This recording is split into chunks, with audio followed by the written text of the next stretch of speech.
நான் ஜீவனையும் மரணத்தையும் ஆசீர்வாதத்தையும் சாபத்தையும் உனக்கு முன் வைத்தேன் என்று உங்கள் மேல் வானத்தையும் பூமியையும் இன்று சாட்சியாக வைக்கிறேன். ஆகையால் நீயும் உன் சந்ததியும் பிழைக்கும்படிக்கு நீ ஜீவனை தெரிந்து கொண்டு தெரிந்து கொண்டு என்ன சொல்லுதுன்னா, நான் ஜீவனையும் மரணத்தையும் ஆசீர்வாதத்தையும் சாபத்தையும் உனக்கு முன்னே வைத்தேன் என்று உன்மேல் வானத்தையும் பூமியையும் இன்று சாட்சி வைக்கிறேன். ஆகையால் நீயும் உன் சந்ததியும் பிழைக்கும்படி ஜீவனை தெரிந்து கொள். எதை தெரிந்து கொள்ள சொல்றாரு? ஜீவனை தெரிந்து கொள்ளுங்க. மனிதர்களாகிய நாம் அல்லது நமக்கு சித்த சுயாதீனத்தை தெரிந்து கொள்ளக்கூடிய உரிமையை கர்த்தர் நமக்கு கொடுத்திருக்கிறார். உரிமையை நமக்கு கொடுத்திருக்கிறார். அதாவது சித்த சுயாதீனத்தை சித்த சுயாதீனத்தை தெரிந்து கொள்ளக்கூடிய உரிமையை கர்த்தர் நமக்கு என்ன பண்ணாரு? கொடுத்திருக்கிறார். நம்மளை படைக்கும் போது ஒரு மிஷினாகவும் அல்லது ஒரு பொம்மையாகவும் படைக்கணும். மிஷின்னா என்ன, நம்ம என்ன சொல்லணும் அது செய்யும். நம்ம மிஷினா ஆன் பண்ணால் ரன் ஆகும், ஆஃப் பண்ணால் ஆஃப் ஆகும். அப்படியே நம்மளை உண்டாக்கலை. அல்லது ஒரு பொம்மையாகவும் அப்படியே நிற்கிற மாதிரி ஒரு பொம்மையாகவும் கற்றுனாங்க. அதாவது எப்படி நம்மளை சிருஷ்டித்தாருன்னா, அவர் தம்மை போலவே காரியத்தை தெரிந்து கொண்டு செயலாற்றும்படி அவருடைய சாயலின்படியும் அவருடைய ரூபத்தின்படியும் நம்மளை என்ன பண்ண சிருஷ்டித்தார் என்று பார்க்கணும். அது அவர் 1:20 அப்படிதான் நாம் படிக்கணும். அவரை சாயலின்படி அவர் ரூபத்தின்படி கர்த்தர் நம்ம என்ன பண்ணாரு? கர்த்தர் எப்படி ஞானமா எல்லா காரியத்தையும் செய்கிறாரோ அதே போல நாமும் செய்யும்படியாக அவருடைய சாயலின்படி அவருடைய ரூபத்தின்படி கர்த்தர் நம்ம என்ன பண்ணாரு? உண்டாக்கினார் என்று பார்க்கணும். பாருங்க, ஆதாமும் ஏவாளையும் சிருஷ்டித்து அவரை ஏதேன் அந்த சகல விருட்ச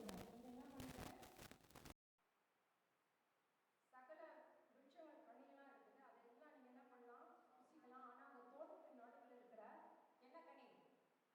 நன்மை தீமை அறியத்தக்க கனியை மட்டும் என்ன பண்ணாதீங்க, சொல்றாங்க. நன்மை தீமை அறிகிற அந்த கனியை மட்டும் ருசிக்காத, மற்ற எல்லாம் நினைக்கிறேன். அப்போ நன்மைக்கு அதாவது ஜீவ விருட்சத்தின் கனியை ருசிச்சுன்னா நீ சாப்பிடவே சாப்பிட மாட்டேன், நன்றாக இருப்ப அப்படின்னு சொல்லிட்டாரு. ஆனால் இந்த கனியை சாப்பிட்டீங்கன்னா என்ன ஆகும்? அந்த நடுவில் இருக்கிற கனியை சாப்பிட்டீங்கன்னா என்ன பண்ண? சாப்பிடவே சாவா என்று சொல்லிட்டு இருக்காரு. எப்பொழுதுமே நம்முடைய கர்த்தர் கட்டாயப்படுத்துகிறவர் அல்ல. அதே நேரத்தில் என்ன காரியம் நமக்கு சொல்லணும் சொல்லிடுறார். ஆனால் தெரிந்திருக்க வேண்டிய உரிமையை நமக்கு கொடுத்துருக்காரு. வேறெல்லாம் நான் சொல்லுவேன், இது நன்மை, இது தீமை, இதை தொட்டினா நன்மை உண்டாகும், இதை தொட்டினா தீமை உண்டாகும் சொல்லிட்டு இருக்கிறார். ஆனால் அந்த உரிமையை நமக்கு கர்த்தர் கொடுத்துருக்காரு. அப்போ யார் கையில் இருக்கிறது? நம்ம கையில். நல்லா விளங்கி கொடுங்க. அதுதான் இந்த வசனம் சொல்லுது, ஜீவனையும் மரணத்தையும் ஆசீர்வாதத்தையும் சாபத்தையும் முன்பாக என்ன பண்ண வச்சுட்டேன். நீயும் குமாரனும் பிழைக்கும்படி எதை தெரிந்து கொள்? எதை தெரிந்து கொள்? ஜீவனை தெரிந்து கொள்ளுன்னு சொல்லுவேன். அப்போ இந்த ஜீவனத்தை தனியை புசித்து வாழ்ந்து தான் அப்படி சுத்தம். இந்த நடுவில் இருக்கிற நன்மை தீமை மரணத்தின் தனியை புசித்து அவங்க சாதனை சொல்லிட்டு கர்த்தர் எதிர்ப்பமே அழகாங்க. ஆனால் கர்த்தர் சொல்லிட்டாரு, இதை செஞ்சுனா இதாகும், செஞ்சு அதாகும். ஆனால் அந்த மனுஷன் என்ன பண்ணான்? பிசாசுடைய வார்த்தைக்கு, ஆதாரம் பிசாசுடைய வார்த்தைக்கு செவி கொடுத்து அவன் என்ன பண்ணான்? மரணத்தை தேடிக்கொள்வான். அப்போ அவன் மரணத்தை தேடிக்கொள்வது கர்த்தரான உண்மையை செய்துவான். ஏன்னா அதை செலக்ட் பண்ற காரியத்தை கர்த்தர் நமக்கு என்ன பண்ணாரு? உண்மை என்ன பண்ணாரு? ஏற்கனவே நமக்கு என்ன பண்ணாரு? கொடுத்துட்டாரு. கொடுத்த பிறகு அவன் மீறி அதில் போகும்போது கர்த்தனால ஒன்றுமே செய்யவே முடியாது. கவனிங்க, நான் தெரியாம செஞ்சுட்டேன், இப்படி ஒரு பாடம் ஏற்பட்டுச்சு, அந்த மனுஷன் எசப்பா அப்படின்னா நம்ம ஒன்றுமே பண்ண முடியாது. ஏன்னா கர்த்தர் சொல்றாரு, இது நன்மை, இது தீமை, இது ஜீவனை, இது மரணம் எல்லாமே என்ன சொல்லிட்டாரு.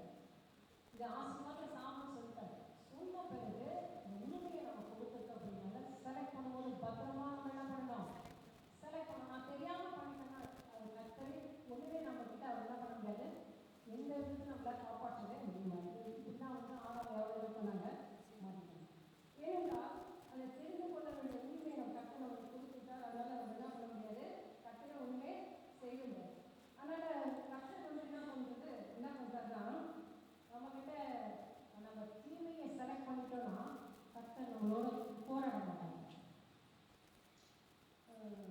நன்மை இது தீமை இது.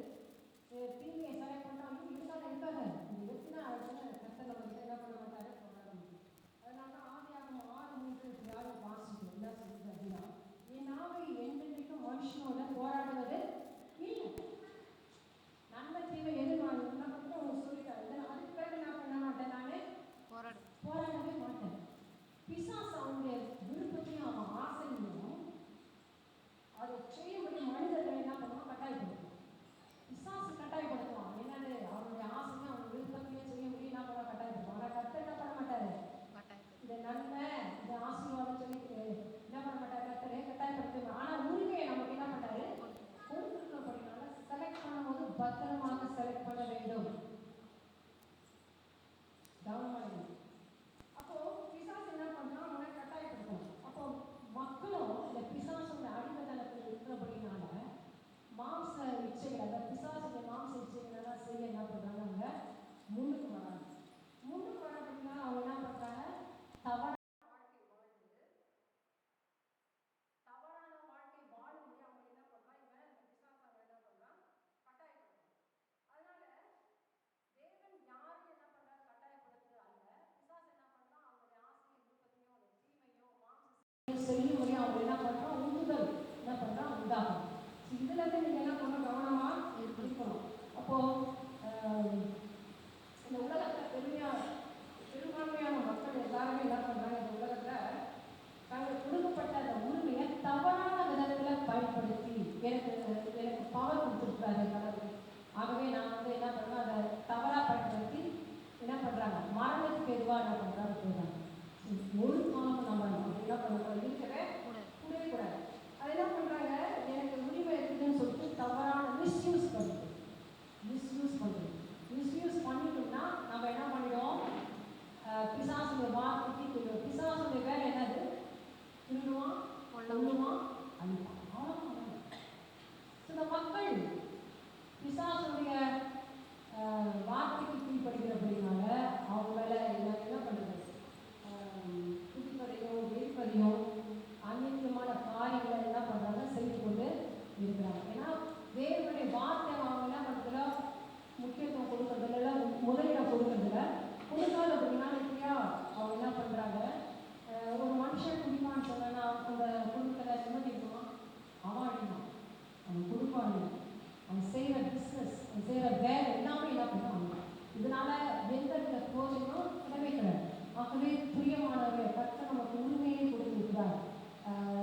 நன்மைக்கு தீமைக்கு ஆசீர்வாத சாப்பாடு செலக்ட் பண்ணும்போது கவனமாக ஒன்று டச் பண்ணிட்டு அதை எடுத்துட்டீங்கன்னா கர்த்தர் அதுக்கு பொறுப்பாளி அல்ல. ஏன்னா உரிமையை நான் கொடுத்துட்டேன், நீ வந்து அதை ஆசீர்வதின்னு சொன்னால் நான் ஆசீர்வதிப்பேன், அதை வேணாம்னு சொன்னால் நான் என்ன பண்ண சொன்னேன். ஆனால் நான் அதை என்ன பண்ண மாட்டேன், அந்த பவரை நான் என்ன பண்ண எடுத்துப்பேன். ஏன்னா பவர் உங்களுக்கு நான் என்ன பண்ணிட்டேன், கொடுத்துன்னு சொன்னேன். தவறை பண்ணிட்டோம்னா எப்படி தவறு, பிசாசின் வார்த்தைக்கு படிச்சு குடிப்பது வெடிப்பது அனைத்துமான காரியங்களை செய்யறதுனால அவன் சைவமும் அவன் குடும்பமும் அவன் செய்கிற தொழிலை எப்படி பாதிக்குதோ, இப்படியா இருக்கும்போது அவன் என்ன பண்ண முடியாது, இந்த கர்த்தர் வந்து அவனுக்கு துக்கப்படுவாரே தவிர மற்ற எந்த காரியமும் அவன் கர்த்தரால என்ன பண்ண முடியாது, செய்ய முடியாது. நான் சொல்லிட்டேன், ஆனால் நீ என்ன பண்ணிட்டேன், தவறானதை என்ன பண்ணிட்டேன், நீ தெரிந்து கொள்ள. ஜீவனை என்ன பண்ணல, தெரிந்து கொள்ள. எதை தெரிந்து கொண்ட, மரணத்தை என்ன பண்ண, தெரிந்து கொண்ட அப்படின்னு சொல்லி. அப்போ தெரிந்து கொள்ள வேண்டிய உரிமையை கர்த்தர் என்ன பண்ண, மனுஷ கையில என்ன பண்ண, ஒப்பு கொடுத்தாரு. இதில் வந்து சங்கீதத்தில் 116 வாசிக்கிறோம், வானங்கள் கர்த்தருடையது, பூமியையும் மணிபுத்திரத்துக்கு என்ன பண்ணாரு, கொடுத்தார். வானங்கள் கர்த்தருடையது, பூமியும் மணிபுத்திரத்துக்கு என்ன பண்ணாரு. அப்போ ரட்சிக்கப்பட்ட தேவனுடைய பிள்ளைகள் மரணத்தை தெரிந்து கொண்டு ஜீவன் இழக்கக்கூடிய ஆபத்து இருக்குது. நாங்கள் நினைக்கிறோம் ரட்சிக்கப்படாத மக்கள் வாழ்க்கையில தான் அப்படின்னு. இல்லை, ரட்சிக்கப்பட்டு ஞானஸ்நானம் எடுத்து ஆவின் அபிஷேகத்தை பெற்று அப்படி இருந்தாலே இந்த காரியத்தில் தவறு இருக்கிறதுக்கு வாய்ப்பு இருக்குது. அதனால நம்ம மிகவும் கேர்ஃபுல்லாக என்ன பண்ணணும், இருக்கும் எது ஜீவ எது இதுன்னு சொல்லிட்டு முதலாவது நம்ம என்ன பண்ணணும், அறிந்து கொண்டாதான் நம்ம ட்ராக் வந்து என்ன பண்ணணும், கரெக்டாக போகும். இல்லை அப்படின்னா பிசாசுடைய வார்த்தை ஃபீல் பண்ணிங்கன்னா அவன் தேவையில்லாத காரியத்தை தான் நம்ம என்ன பண்ணணும்னு அனுபவிக்கணும். ஆகவே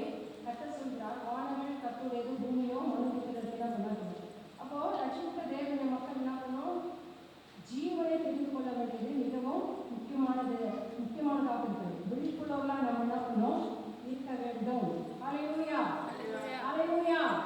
அப்போ ஜீவன் எது என்பதை நாம் அறிந்து கொள்ள வேண்டும். ஜீவன் தெரிந்து கொள்ள சொல்லி ஜீவனை இல்லை, ஜீவனை எப்படி தெரிந்து கொள்ளணும்? ஜீவனை தெரிந்து கொள்ளணும். ஜீவன் எழுதுனா தேவனுடைய வார்த்தைகள். அப்போ எப்படி தெரிஞ்சுக்கணும்? தேவனுடைய வார்த்தை என்ன பண்ண வேண்டும்? படிக்க வேண்டும். தேவனுடைய ஆலயத்துக்கு வர வேண்டும். அந்த வசனத்தை தியானிக்க வேண்டும். அந்த வசனத்தை நாம் என்ன பண்ண வேண்டும்? அறிக்கை செய்யணும். அப்போ தேவனுடைய வார்த்தைக்குள்ளதான் ஜீவன் இருக்கிறபடினால நம்ம அப்படி நம்ம ஒப்பு கொடுத்துட்டோம்னா மரணத்துக்கு தேவையான காரியங்கள் நமக்கு இல்லை, நம்ம வாழ்க்கையில் என்ன பண்ண நடைபெறாது. ஏன்னா எதுக்கு நம்ம முதல்ல கொடுத்துக்கிட்டோம்? ஜீவன், அதாவது தேவனுடைய வார்த்தைக்கு என்ன பண்ண முக்கியத்துவம். அதனால தான் சில பேர் மக்களுக்கு மோசடி மூலமாக தேவன் சொல்றார், மரணத்தையும் ஜீவனையும் உனக்கு முன்பாக வைத்து நீயும் உன் குமாரனும், அதாவது உன் பிள்ளைகளும் வாழ்ந்துள்ளபடி நீ என்ன பண்ண? ஜீவனை தெரிந்து கொள், ஜீவனை தெரிந்து கொள், ஜீவனை தெரிந்து கொள்ள வேண்டும் என்று வாழ்ந்து கொள்வதற்கு இந்த ஆலோசனையை கற்று நான் பண்றாரு சொல்றாரு. யாரெல்லாம் ஜீவனுக்குள்ள வாழணும்னு நினைக்கிறாங்களோ இந்த அட்வைஸை நாம் எடுத்துக்கொள்ள வேண்டும். அது அந்த காலத்து மக்களுக்குள்ள இப்போ இருக்கிற இந்த 20 ஆண்டு இருக்கிற நமக்கு கூட கற்று சொல்றாரு, ஜீவனை என்ன பண்ணு? புரிந்து கொள். ஜீவனை என்ன பண்றீங்க? தெரிந்து கொள்ள சொன்னீங்க. ஜீவனை தெரிந்து கொள்ள. ஜீவன் எங்க இருக்குது? அல்லது தேவனமான வாழ்வு இருக்குன்னா கற்று சொல்றாரு, தேவனுடைய வார்த்தைக்குள்ள இருக்கு. தேவனுடைய வார்த்தைக்குள்ள இருக்குது. அவர் ஜீவாதிபதியா என்ன பண்றாரு? இருக்கிறார். அதனால யோவான் 6:63 அப்படியா சொல்லு, நான் சொல்ற வசனங்கள் அல்லது வார்த்தைகள் ஜீவனாயும் ஆவியாயும் இருக்குது. நான் சொல்லுகிற வசனங்கள் ஜீவனாயும் ஆவியாயும். இப்போ தேவனுடைய வார்த்தையை நாம் தெரிந்து கொள்ளும்போது ஜீவனை தெரிந்து கொள்ளும்.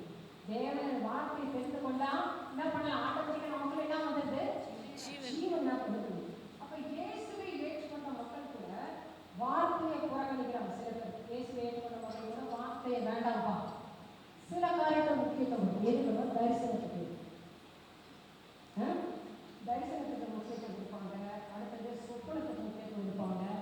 ஃபாஸ்டிங் என்ன பண்ணுவாங்க? இந்த 3 காரியம் இருந்துச்சுன்னா நான் ஜீவனை தெரிந்து கொள்ளலாம் அப்படின்னு நினைப்பாங்க. இல்லை, எதை தெரிந்து கொள்ள வேண்டும்? தேவனுடைய வார்த்தையை நம்ம தெரிந்து கொள்ளும்போது ஜீவனை நாம் கண்டிப்பாக என்ன பண்ணலாம்? தெரிந்து கொள்ளலாம். ஹல்லேலூயா. எப்பவுமே ஜீவனா தேவனுடைய வார்த்தைக்குள்ள தான், வெளியே கிடையாது. தேவனுடைய வார்த்தைக்குள்ள என்ன பண்ணுறது? ஜீவனுக்கு வெளியே இல்லை. வெளியே போயிட்டுனா நமக்கு வாழ்வு இல்லை. வெளியே போயிட்டு நமக்கு என்ன பண்ணல? வாழ்வு இல்லவே இல்லை. அப்போ நல்லா கவனிங்க, தேவ ஜனமாகி நமக்கு வாழ்ந்திருக்கணும் அப்படின்னு சொல்லி நாம் விரும்பணும்னா எதை தெரிந்து கொள்ள வேண்டும்? ஜீவனை. ஜீவன் எங்க இருக்குது? தேவனுடைய வார்த்தைக்குள்ளே இருக்குது. இங்க பாருங்க, தேவனுடைய வார்த்தையை தெரிந்து கொள்வதுமாக தேவனுடைய வார்த்தைக்கு முதலிடம் கொடுக்கும். தேவனுடைய வார்த்தைக்கு என்ன பண்ணோம்? ஃபர்ஸ்ட் ப்ரிஃபரன்ஸ் கொடுக்கணும். நிறைய பேசுவோம், ஐயோ அப்படித்தான், அவர்கள்னா அப்படித்தான் அப்படின்னு சாதாரண டைமில் பேசுவோம். பட் அவங்களுக்கும் ஏதோ ஒரு ஃபங்க்ஷன்ஸு, ஏதோ ஒரு காரியம் அப்படின்னுச்சுன்னா எல்லாத்தையும் கடவுளுடைய காரியத்தை எல்லாம் ஒரு மூலையில் பண்ணிட்டு முதல்ல எதுக்கு போய் கொடுப்பாங்க? மனுஷாலை பிரியப்படுத்துகிற காரியங்களை, அதிகாரிகளை பிரியப்படுத்துகிற காரியங்களை, எந்த கட்டத்துக்கு எதுக்கு புறமா இருக்கோ அந்த காரியத்துக்கெல்லாம் அவங்க என்ன பண்ணுவாங்க? முதலிடம். அப்படி முதலிடம் பண்ணும்போது அவங்க என்ன பண்ணுறாங்க? ஜீவனை தெரிந்து கொள்ள அதுக்கு ஆப்போசிட்டான காரியத்தை என்ன பண்ணுறாங்க? ஒரு காலமும் பிரியமாக அப்படி நம்ம இருக்கவே கவனிங்க. இந்த பெத்தனியா கிராமத்தில் இயேசு வந்தபோது மார்த்தா மரியாதை சொல்லி என்ன பண்ணாங்க? இந்த சகோதரிகள் என்ன பண்ணாங்க? 10ஆம் அதிகாரத்தில் 38ஆம் வசனத்திலிருந்து 42ஆம் வசனத்தில் என்னுடைய சூழலை நம்ம என்ன பண்ணலாம் பார்க்கணும். மார்த்தாள் மரியாதை 2 பேரும் அவங்க இருக்கிறாங்க. இந்த மார்த்தாள் என்ன பண்ணுறா? எப்பொழுதுமே உலகப்பிரகமான காரியத்தை குறித்து அவங்க எப்போ பார்த்தாலும் தவறு. ஆனால் மரியாதை என்ன பண்ணுறா? மரியாதை என்ன பண்ணுறா? விட்டுவிக்கப்படாத நல்ல பக்கத்தை இருக்கிறா. வேணா இயேசு வந்துட்டாருன்னா அவன் பாதத்திலேயே உட்காந்து வசனத்தை என்ன பண்ணா? கேட்டுக்கொண்டிருந்தான். ஆனால் அந்த மார்த்தாள் என்ன பண்ணுறா? பற்பல வேலைகளை கொஞ்சம் என்ன பண்ணா? செஞ்சுட்டு இருக்கான். சரி, இவன் மட்டும் செய்து இல்லாமல் இயேசுவை பார்த்து கேள்வி கேட்குறா. என்ன கேள்வி கேட்குறா? ஏசப்பா, எனக்கு கவலை இல்லையா? நான் இவ்வளோ வேலையை செஞ்சுட்டு இருக்கேன். அவன் ரொம்ப பாதத்தில் உட்காந்து வசனத்தை கேட்குறான். அவங்க எனக்கு உதவி செய்து கூட என்ன பண்ணக்கூடாது? அனுப்பக்கூடாதா அப்படின்னு சொல்லி என்ன பண்ணுறா? டாக்டர் கேள்வி. என்ன கவனிங்க, ஸ்டோரி. இப்போ ஏசப்பா தேவையானது ஒன்று. இந்த மரியாள் தன்னை விட்டுவிடப்படாத நல்ல பகை என்ன பண்றா? தெரிந்து கொண்டான். அப்ப மரியாள் இன்னும் தேவனுடைய வசனத்தை என்ன பண்ணுது? நான்ச்சு. மரியாள் உள்ள எதுல இருக்கு? தேவனுடைய வசனம் அவதான் கேட்கணும், வசனத்தை தான் கேட்கணும். ஏன்னா ஏன் அந்த வசனத்தை கேட்கணும் அவங்களுக்கு இருந்துச்சுன்னா, வசனத்தை கேட்டாவே எல்லாமே என்ன பண்ணுவோம்? வந்துடும். அதை தேடி என்ன பண்ணுவோம்? வந்துடும். தேவனுடைய வசனத்துக்கு முதலிடம் கொடுத்தாலும், தேவனுடைய வசனத்தை தெரிந்து கொண்டாலும், அவளுக்கு என்ன தெரியும்? அவன் பின்னாடி அது என்ன பண்ணும்? ஓடியாங்க. நீ இதன் பின்னாடி தள்ளிட்டு தேவனுடைய வார்த்தையை பின்னாடி தட்டு உனக்கு எது தேவையா நீ அதை தேவையா அதை உங்களுக்கு என்ன பண்ணும்? ஓடி அதை உங்களுக்கு என்ன பண்ண ஓடுது. அதனால தான் கட்ட சொல்றாரு, முதலாவது தேவனுடைய என்ன பண்ண ராஜ்யத்தை தான் தேவனுக்கு முதல் என்ன பண்ணும்? ஜீவனை தெரிந்துக்கணும். தேவனுடைய வசனத்தை நம்ம என்ன பண்ண தெரிந்து கொள்ள வேண்டியது அவசியமா இருக்கு. அப்போ தேவனுடைய வார்த்தையை தெரிந்து கொண்டால், ஆனால் மார்த்தாள் என்ன பண்றா? பல வேலையை செய்வது கவனத்தை செலுத்தணும். அப்போ தேவனுடைய வார்த்தையை கேட்பதை விட்டு வீட்டு வேலையிலும் பல வேலையெல்லாம் முக்கியம் என்ன பண்ணா நினைச்சா, அது மட்டும் இல்லாமல் தன் தகுதி என்ன பண்றா? சொல்லி தன் போதர் ஏசப்பா கிட்ட என்ன பண்றா? சொல்றா, இதப்பா அவனை அனுப்புறாரு. அப்போ ஏசப்பா அவனை கடிந்து கொண்டு என்ன சொல்றாரு? நீ என்ன பண்ற? அவன் என்ன பண்ணா? நல்ல பங்கு அவன் என்ன பண்ணா? தெரிந்து கொண்டா. நீ என்ன பண்ற? உலக வேலையில என்ன பண்ற? கவலைப்படுற. நல்லா கவனிங்க. தேவனுடைய வார்த்தைக்கு நீங்க முக்கியத்துவம் கொடுக்கும் போது, தேவனுடைய வார்த்தைக்கு முக்கியத்துவம் கொடுக்கும் கவலை கண்ணீர் எல்லாம் என்ன பண்ணணும்? நீ அதை என்ன பண்ண முடியும்? உன்னால தவிர்க்க முடியும். எப்ப தேவனுடைய வார்த்தைக்கு நீ முதலிடம் கொடுக்க முடியும். தவிர்ப்பது மாத்திரம் அல்ல, சந்தோஷமும் சமாதானம் வாழ்க்கணும். எப்ப தேவனுடைய வார்த்தைக்கு முதலிடம் கொடுக்கும். நம்ம மரியாதை என்ன பண்ணா? அப்படியே என்ன பண்ற? ஜீவனை தெரிந்து கொண்டான். வார்த்தை தேவனுடைய வார்த்தை என்ன பண்ணா? தெரிந்து கொள்ள அப்படின்னால அது தேவனுடைய பாத்திரம் அப்படியே அமர்ந்திருக்கணும். அதனால அவனுக்கு பாடல் இருக்காதான், பிரச்சனைகள் இருக்கா, எல்லாம் இருக்கும். இருந்தாலும் அதை தவிர்க்கக்கூடிய வேலை கடவுள் என்ன பண்றாரு? கொடுக்குறார். அதனால அவர் ஈஸியா என்ன பண்றா? அதுலேருந்து வெளியே வந்துட்டு அதுக்கு பிறகு அதோடும் அந்த வேலையை முடியல, தேவனுடைய வார்த்தை கேட்பதன் மூலமாக சந்தோஷமும் சமாதானம் வாழ்க்கை நடத்துகிறார். ஆனா இந்த மார்த்தாள் என்ன பண்றா? தேவனுடைய வார்த்தை எனக்கு நாசத்தாப்பா அப்படின்னு சொல்லி அந்த வார்த்தையை தள்ளி வைக்கும்போது கவலைகளும் கண்ணீரும் அவளை என்ன பண்ணுது? மூழ்கடிக்குது. அவளை என்ன பண்ணுது? வேலை எழுத முடியாத அளவுக்கு போயிடுது. ஆகவே பிரியமானவர்களே, ஏன் தேவனுடைய வார்த்தைக்கு முதலிடம் கொடுக்கணும் அப்படின்னா, தேவனுடைய வார்த்தை கேட்டால் பிரச்சனை வரும், தேவனுடைய வார்த்தை கேட்டால் போராட்டம் வரும். ஆனால் கத்த சொல்றது, அதை என்ன பண்ண முடியும்? ஜெயிக்க முடியும். அதுல நீ வெளியே என்ன பண்ண முடியும்? உன்னால ஏன்னா வார்த்தை என்ன பண்ணுது? உனக்குள்ள இருக்குது. அதை பேசும்போது என்ன பண்ணும்? அது உனக்காக என்ன பண்ணும்? செயல்படும். அது மாத்திரம் அல்ல, அதுல நீ வெற்றி பெற்று என்ன பண்ண ஒரு சந்தோஷமும் சமாதானம் உண்டாகும். இது எப்பொழுதும் நம்ம என்ன பண்ணக்கூடாது? மார்த்தாள் போல என்ன பண்ண பல வேலை ஞாயிற்றுக்கிழமையா முதல்ல எல்லா வேலையும் என்ன பண்ணு? காலையில் எழுந்திரிச்சோமா, குளிச்சோமா, ட்ரெஸ்ஸை சேஞ்ச் பண்ணோம், முதல்ல என்ன பண்ணணும்? ஆரம்பிக்கணும். இல்லைப்பா ஒரு சில குடும்பங்கள்லாம் இருக்கிறாங்க, இல்லை முடிச்சுட்டு லேட்டாக போகணும், அதனால என்ன பண்ணணும்? காலை சமையல் டிஃபன் மதியான சாப்பாடு எல்லாத்தையும் செஞ்சு வச்சுட்டு என்ன பண்ண வருஷம் முடிஞ்சிடும், தேவனுடைய வாசம் பாதியில் போயிடும். அது பிறகு இல்லை, அது கடவுளுக்கு கோயிலை கொடுக்குறது அல்ல. தேவனுக்கு கோயிலை கொடுப்பது எல்லாம் எது ரொம்ப ஸ்பெஷலாக வைக்கணும் அதை கூட தள்ளி விட்டு கத்தருக்கு கோயிலை கொடுக்குறது. கத்தர் எல்லா காலத்திலும் வாழ்க்கை செய்கிற தெய்வமாக இருக்கிறார். ஹல்லேலூயா, ஹல்லேலூயா. அப்போ ஜீவனை தெரிந்து கொள்ளும் சொல்லி, ஜீவனை தெரிந்து கொள்ள அப்படின்னு சொன்னால் முதலாவது காரியம் என்னன்னா, தேவனுடைய வார்த்தையின் மூலம் வருகிற பரிசுத்த வாழ்க்கையை நாம் தெரிந்து கொள்ள வேண்டும். தேவனுடைய வார்த்தை வருகிற பரிசுத்த வாழ்க்கையை நாம் என்ன பண்ணணும்? தெரிந்து கொள்ளணும். அதாவது அநேக மாநில சகோதர சகோதரிகள் போல அந்த பரிசுத்தமாக வாழணும் ஒரு பெரிய சவாலாக போச்சு. பரிசுத்தமாக வாழணும்னு சொன்னாலே ஒரே பெரிய சவாலாக போச்சு. ஏன் சவாலாக போச்சுன்னா, தேவனுடைய வார்த்தை அவங்க என்ன பண்ணல? தெரிந்து கொள்ளல. ஜீவனை அவங்க என்ன பண்ணல? தெரிந்து கொள்ளல. தேவனுடைய வார்த்தைக்கு அவங்க என்ன பண்ணல? முக்கியத்துவம் கொடுக்காதபடினா அவங்களால என்ன பண்ணல? பரிசுத்தமா என்ன பண்ணல? வாழ முடியும். பரிசுத்தம் இருந்தால் தான் என்ன பண்ண முடியும்? நம்ம தேவனை நம்ம வசனம் சொல்லிட்டு பரிசுத்தம் இல்லாமல் தேவனை என்ன பண்ண முடியும்? தரிசிக்க முடியாது. அப்போ எப்படி உண்டாகும் அப்படின்னா, தேவனுடைய வசனத்தை யார் தெரிந்து கொள்ளாதோ அல்லது தேவனுடைய வார்த்தைக்கு யார் முதலிடம் கொடுக்குறாரோ அவங்க தான் என்ன பண்ண முடியும்? பரிசுத்தமா என்ன பண்ண முடியும்? வாழ முடியும். ஹல்லேலூயா, ஹல்லேலூயா.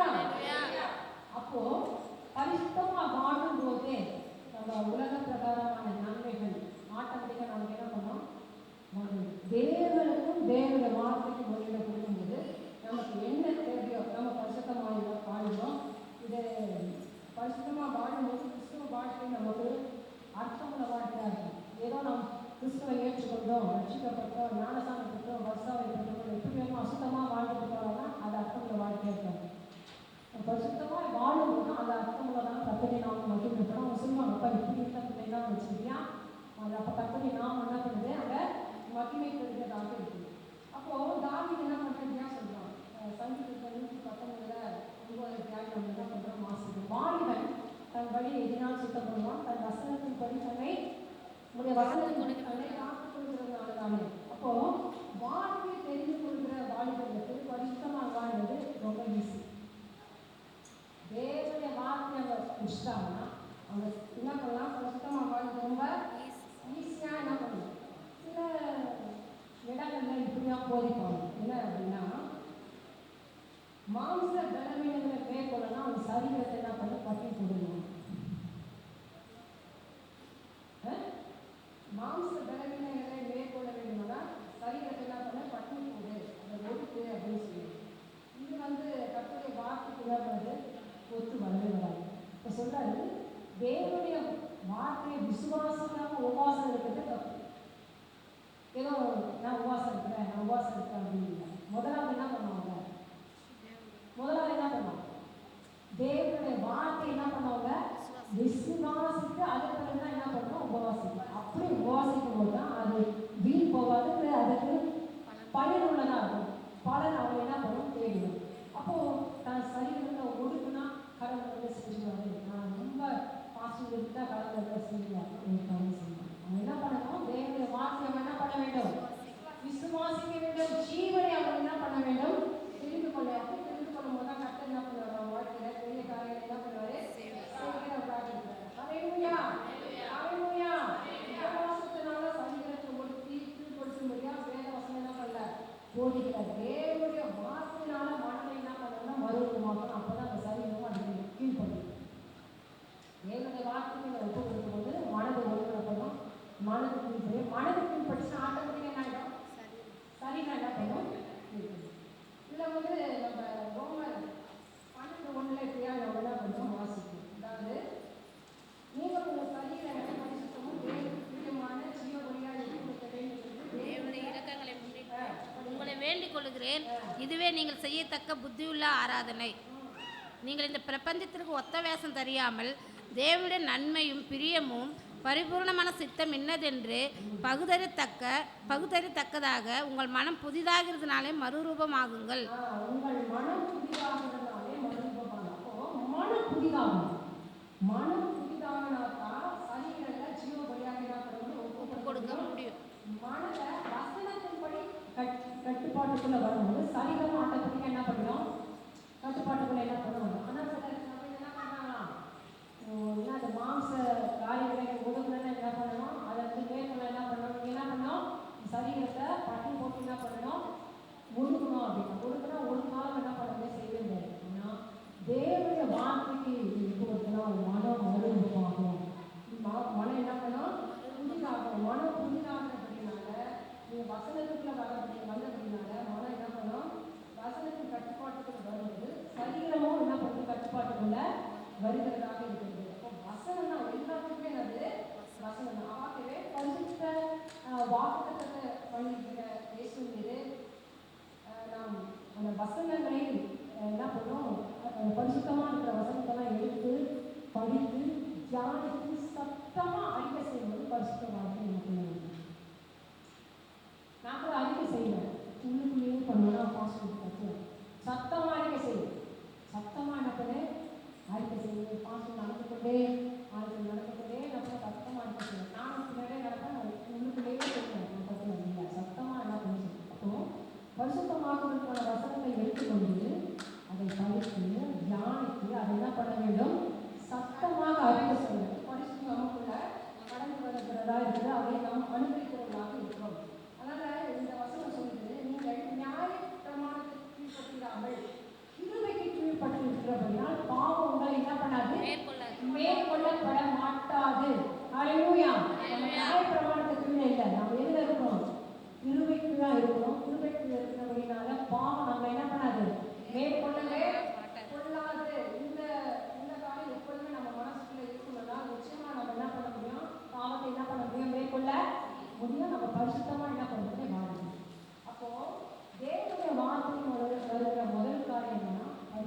மாற்றுதல். முதல் காரியம் என்னது? பரிசுத்த மாற்றுதல். இரண்டாவது காரியம் சுகத்துக்கான காரியம். இரண்டாவது காரியம் என்னது? சுகத்துக்கான காரியம் அல்லது ஆரோக்கியத்திற்கான காரியம். இரண்டாவது காரியம் எப்படின்னா சொல்றது அப்படின்னு பார்த்தீங்கன்னா, ஆரோக்கிய வாழ்வை நம்ம என்ன பண்ணணும்? புரிந்து கொள்ளணும். சில பேர் என்ன பண்ணுவாங்க, வியாதி வந்தாலும் சரி, சுகமா இருந்தாலும் சரி, இது என்னது என் கையில் இருந்து கடவுள சுத்தம் என்னது இது ஆண்டவர் எனக்கு என்ன பண்ணுறாரு, என் கையில் இது என்ன பண்ண வச்சுட்டாரு அப்படின்னு சொல்லுவாங்க. எப்படி சுகம் வந்தாலும் கர்த்தருடைய சித்தம் தானா, வியாதி வந்தாலும் கர்த்தருடைய சித்தம். என் கையில் இருக்கிற எல்லாமே என்னது அவர் செய்யும். கர்த்தர் சொல்றாரு, இது நான் என்ன பண்றேன், எதிர்க்கிறேன், அப்படி கிடையவே கிடையாது. கர்த்தர் சொல்றாரு, நான் உரிமையை அதாவது சித்த சுயாதனத்தை உரிமையை நான் என்ன பண்ண உங்களுக்கு. அப்போ ஜீவன் மரணம், ஆசீர்வாதம் சாபம், சுகவீனம் சுகம்.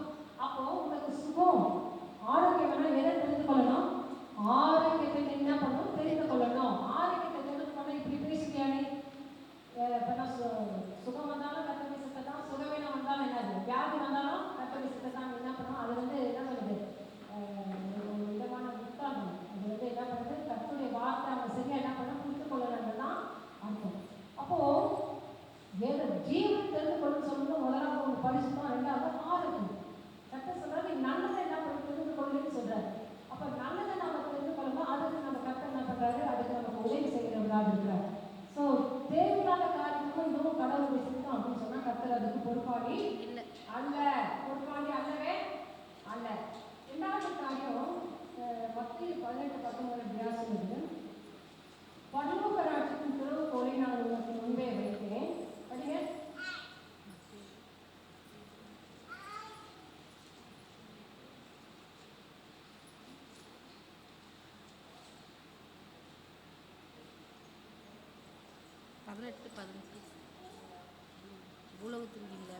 பரலோக ராஜ்யத்தின் திறவுகோலை நான் உனக்கு தருவேன். பூலோகத்தில் நீ கட்டுகிறது எதுவோ அது பரலோகத்தில் கட்டப்பட்டது, பூலோகத்தில் நீங்கள் எதுவோ அது பரலோகத்திலும் கட்டவிழ்க்கப்பட்டிருக்கும். திறவுகோலை நான் உங்களுக்கு கையிலே கொடுத்துட்டேன். திறவுகோலை என்னன்னா அதிகாரம். திறவுகோலை என்னது, இந்த பூமியில நம்ம இந்த பூலோக வாழ்க்கைக்கு நம்ம என்ன பண்றதுக்காக என்ன பண்ண அதிகாரத்தை என்ன பண்றாரு கொடுத்துருக்கிறாரு. நமக்கு என்ன பண்ண அனுமதி என்ன பண்றாரு கொடுத்துருக்கிறாரு. எந்த காரியத்தை நம்ம மறுக்கணுமோ கர்த்தர் அதுக்கு என்ன பண்ணுவாரு, மறுப்பாரு. எதை அனுமதிக்கணுமோ கர்த்தர் என்ன பண்ணுவாரு, அனுமதிப்பார். கவனமா நம்ம செலக்ட் பண்ண வேண்டியது நம்மளுடைய கையில கர்த்தர் என்ன பண்ணாரு கொடுத்துட்டாரு. தவறா பண்ணிட்டோம்னா நம்ம ஒண்ணுமே என்ன பண்ண முடியாது, அதுலேருந்து வெளியே வர. ஏன்னா கர்த்தர் சொல்றாரு, நீ செலக்ட் பண்ணதுக்கு நான் அதுக்கு என்ன பண்றேன் வரேங்க. நீ தவறா பண்ணிட்டுனா அதுக்கு நான் ஒன்றும் நான் ஹெல்ப் பண்ணவே முடியாது. இல்லை நீ நன்மையை செஞ்சுட்டு நான் அதாவது ஜீவனை தெரிந்து கொண்டு அதற்கான காரியத்தை நோக்கி கூப்பிடுவாங்க, நிச்சயமாக நான் உங்களுக்கு என்ன பண்ணேன் பதில். அப்போ திறவுகோலை கர்த்தர் என்ன பண்ணுறாரு நமக்கு கையில் கொடுத்துருக்கிறார். நாம் ஆரோக்கியத்தை விரும்பும் போது அல்லது நான் ஆரோக்கியமாக 7 நாட்களாக வாழ விரும்புகிறேன் அப்படின்னு சொல்லும்போது நம்ம என்ன பண்ணணும்னா